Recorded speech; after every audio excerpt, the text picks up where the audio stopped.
சட்டமன்றத்துல பேசிட்டு உதயநிதி ஏன் வெளியே எந்திரிச்சு ஓடினாரு? அங்கேயே இருந்திருந்தா எங்க அண்ணா அவருக்கு பாயிண்ட் பை பாயிண்ட் பதில் சொல்லிருப்பாருல அப்படின்னு தாவேகா நண்பா நம்பீஸ் சோசியல் மீடியால ஃபயர் விட்டுட்டு இருக்காங்க.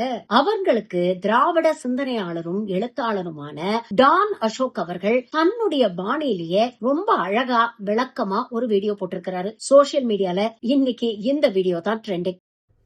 இந்த விஜய் ஃபேன்ஸ் என்ன பண்றாங்க, பயங்கர லாஜிக்கலா கேட்குற மாதிரி உதய் வந்து பேசிட்டு போயிட்டாரு, உள்ளேயே உட்கார்ந்துருந்தா எங்க அண்ணன் பதில் சொல்லியிருப்பார்ல அப்படிங்கிறார். ஏய், முதல்ல வெளிநடப்பு செஞ்சது உங்களுக்கு ஆதரவா?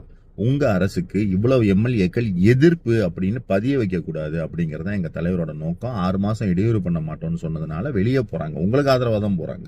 ரெண்டாவது, அவர் பேசி முடிச்ச உடனே உங்க அண்ணன் எந்திரிச்சு அழகா பதில் சொல்லியிருக்கலாம், அவங்க அண்ணன் பண்ணல. சரி, மூணாவது, அவர் போனதாவே வச்சுக்கிட்டோம், ஓடிட்டதாவே வச்சுக்கிட்டோம், உங்க அண்ணன் உள்ளதானப்பா இருந்தாரு, எந்திரிச்சு பதில் சொல்லியிருக்க வேண்டியதானே. நாலாவது, சட்டசபையில அவை குறிப்புன்னு ஒன்று இருக்கும் தெரியுமா?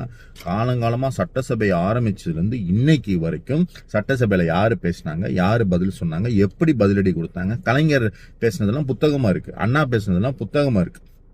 அப்ப உங்க அண்ணன் பேசுனதும் புத்தகமா வந்திருக்கும்ல. வீட்டுல போய் அன்புள்ள இந்துவுக்கு உன் தாய் மாமன் காளிங்கன்னு எழுதுவது அப்படின்னு இவ்வளவு பெருசு எழுதுறதுக்கு சட்டசபையிலேயே பதில் சொல்ல வேண்டியதானே. லைவ்ல தானே ஓடிக்கிட்டு இருந்துச்சு. நீங்க எல்லாம் பாத்தே எங்க அண்ணன் மாசு, எங்க அண்ணன் பதில் சொன்னாரு, ஓடிட்டாரு பத்தியா உதயன்னு சொல்லியிருக்கலாம்ல. அதை விட்டுட்டு அவர் ஓடிட்டாரு. அதனால எங்க அண்ணன் வீட்டுக்கு போய் ட்விட்டர்ல கடிதம் எழுதுற, ஒரு கடிதம் எழுதினேன் அப்படின்னு எழுதினாருன்னு சொல்றீங்களே, இதுல ஏதாவது லாஜிக் இருக்காப்பா? ஏன்பா இவ்வளவு பேசிக்கா ஒருத்தரை வந்து விளக்கம் சொல்ல வைக்கிறது? இப்போ ஒரு இங்கிலீஷ் கிளாஸே 12வது வகுப்பு 11வது வகுப்புல போய் ஏபிசிடி எடுத்துட்டு இருக்கிற மாதிரி இருக்குது. தயவு செஞ்சு லாஜிக்கலா யோசிங்க, கோவப்படாதீங்க. என்ன நான் இப்படி பேசுறேன் அப்படி பேசுறான்னு கோவப்படாதீங்க. உங்களை நான் வந்து மட்டம் தட்டுறதுக்காக பேசல.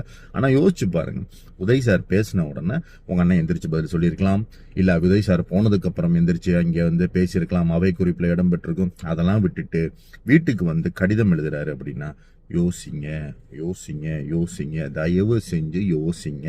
அமைதியா ரசிக மனப்பான்மையை விட்டு விட்டு யோசிங்க. நியாயமான விமர்சனம் தான் வச்சிருக்கிறாரு அப்படின்னு உங்களுக்கு தோணுச்சுன்னா அவசியம் பார்த்து பகிரவும்.